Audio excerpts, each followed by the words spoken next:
Hello, teachers. Bunjilaka.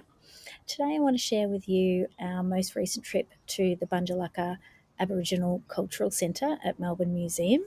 And we took our Year 2 students, and it was a really engaging and informative experience. They explored the history of Aboriginal and Torres Strait Islander peoples. They investigated the displays, they interacted with Aboriginal stories and languages, and learnt about the close ties that the Aboriginal people have to the land. So, when we first arrived, we explored the Wominjeka area, and the students interacted with a language map that highlighted Victoria's 38 Aboriginal languages. And the students were able to listen to the Koori people speaking the names of their languages. And this inspired a lot of questions about language and identity, and it enabled them to see the variety of languages across Victoria's First Nations people. When entering the First Peoples Generations exhibit, the students were really fascinated by the deep listening space, and they spent a long time listening to the stories of the Koori community that had been passed down through the generations. And as they listened, they really learnt about the ways in which Aboriginal people's connections to family, identity, and the land have been maintained across the generations. And this was also really empathy building for the students. And we overheard them discussing the stories that they believed were really very unfair. The Many Nations exhibit was a main highlight, and the students explored and examined over 600 artefacts, including tools, jewellery, artwork, and even toys.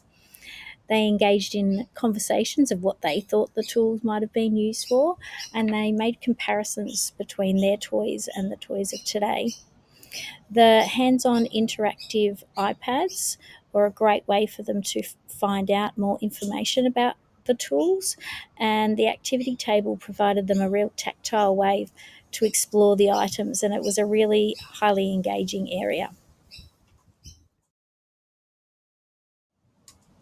Another major highlight of the exhibition was the Malari Garden Trail, and the students really loved exploring the garden, looking at the Indigenous sculptures, and learning about the traditional uses of the native plants and their significance to the Aboriginal people.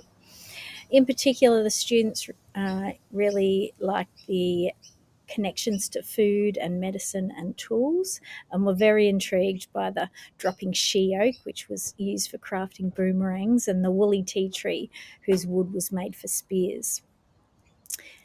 Witnessing the feeding of the short finned eels in the Malari Pond really fascinated the students too, and they listened intently about how it migrates thousands of kilometres down the east coast of Australia and back again, and they had many questions about them. This part of the visit really highlighted the ways that the Aboriginal people live in harmony with the natural environment. And additionally, the students remarked on how peaceful the Bunjil's cave and stream flowing through the garden was. And we found a number of students really staring and watching the flow. They seemed to be reflecting on it on the day. So, this excursion was not only eye opening for the students, but it's been really influential on my future teaching practices and how I can integrate Indigenous cultural knowledge more deeply into my teaching. So, the Bunjalaka experience has inspired me to create learning activities that celebrate and respect Aboriginal cultures and histories, such as incorporating Indigenous language maps and artefacts into the classroom. The artefacts provide opportunities to combine Indigenous culture into lessons, and that includes relating the artefacts to geographic locations or to specific historical times. And additionally, there's opportunities to include art in the form of weaving and making baskets, which can be done with the assistance of a local elder.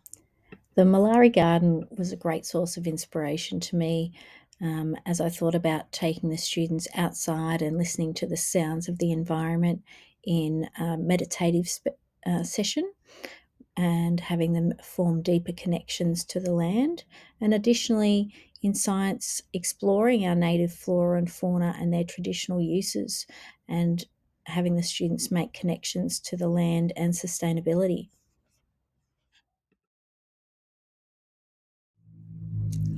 Finally, the Generations exhibit really identified the importance of storytelling and connecting with local elders to support First Nations communities and promote a more inclusive and respectful learning environment for our students. So that's all I have for today, and thank you for watching.